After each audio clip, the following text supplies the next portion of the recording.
পুরা Parashuram destroy totally. Heavy নিয়েছে, আমার জিজ্ঞাসা করতেছিল you want heavy artillery or medium or light, I said heavy.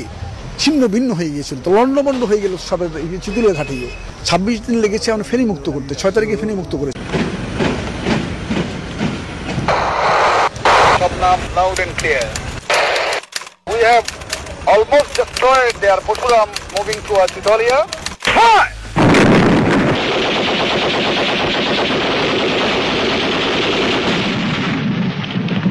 সীমান্তের ওপারে ভারতীয় জেনারেল আর.ডি. হেরা, এপারে মেজর জাফর ইমাম। বিলোনিয়ার রণাঙ্গনে কমান্ডার জাফর ইমামের কোড নেম শবনম, সবাই তাকে চেনেন মেজর হুমায়ুন নামে। মুহুরী নদী পেরিয়ে ভারতের 3rd ডোগরা বাহিনী যোগ দিয়েছে তার নেতৃত্বে। 10th ইস্ট বেঙ্গল রেজিমেন্ট আর মুক্তিযোদ্ধাদেরও অধিনায়ক তিনি।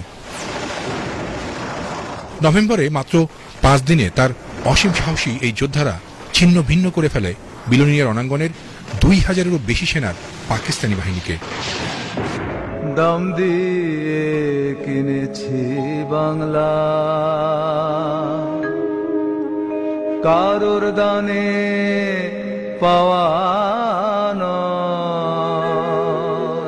চিতুলিয়া স্টেশনে ঘাটিগাড়া পাকিস্তানি আর্মি ক্যাম্প 3 দিক থেকে অ্যাম্বুশ করতে মুহুরী নদী পেরিয়ে চন্দনা হয়ে এগিয়েছিল জাফর ইমামের রেজিমেন্ট। জানা আছে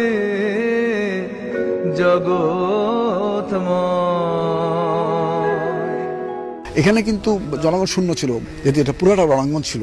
এখানে এক একটা গ্রামে 2-1টা করে বাড়ি ছিল, আর সবাই কিন্তু ইন্ডিয়া, প্রায় সবাই ইন্ডিয়া, 90% ইন্ডিয়া চলে গিয়েছিল। 300 থেকে 400 হতাহত হয়েছিল এখানে।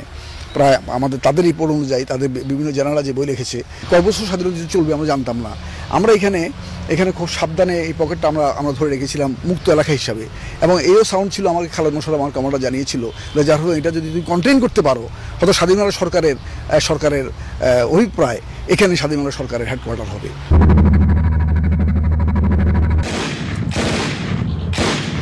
ভোরবেলা শুধু একটি ভুলেই পাকিস্তানি সেনাদের গুলিতে শহীদ হলেন হাবিলদার ইয়ার আহমেদ ও বাইজিদ।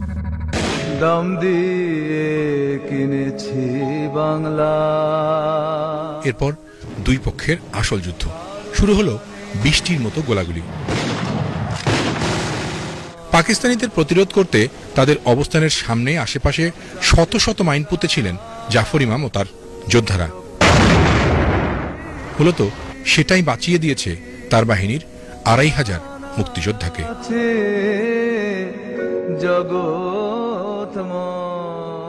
আমরা নীরবে নিস্তব্ধে আমরা নদী পাড়ে দিলাম, আর আমাদেরকে শেষ অভ্যর্থনা জানাইলো এই অফিসার। মনে হলো আমরা একটা সুইসাইড মিশনে যাচ্ছি। পুরা পরশুরাম ডেস্ট্রয় টোটালি। হেভি নিয়েছে, আমার জিজ্ঞাসা করতেছিল you want heavy artillery or medium or light, I said heavy. ছিন্ন ভিন্ন হয়ে গিয়েছিল, তো লন্ডভন্ড হয়ে গেল সব চিতুলিয়া ঘাটিও। 26 দিন লেগেছে আমরা ফেনী মুক্ত করতে, 6 তারিখে ফেনী মুক্ত করেছিলাম আমরা। আমরা কত ধনী রে,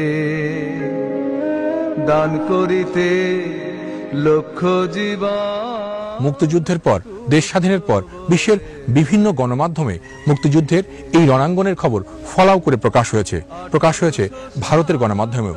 এখন নতুন প্রজন্মের কাছে জানাতে হবে দেশের এই গৌরবগাথা, আর তাই তুলে ধরার চেষ্টা বিলোনিয়া সীমান্তের এই যুদ্ধগাথা। কেরামতুল্লাহ বিপ্লব, ATN বাংলা, চিতুলিয়া, পরশুরাম।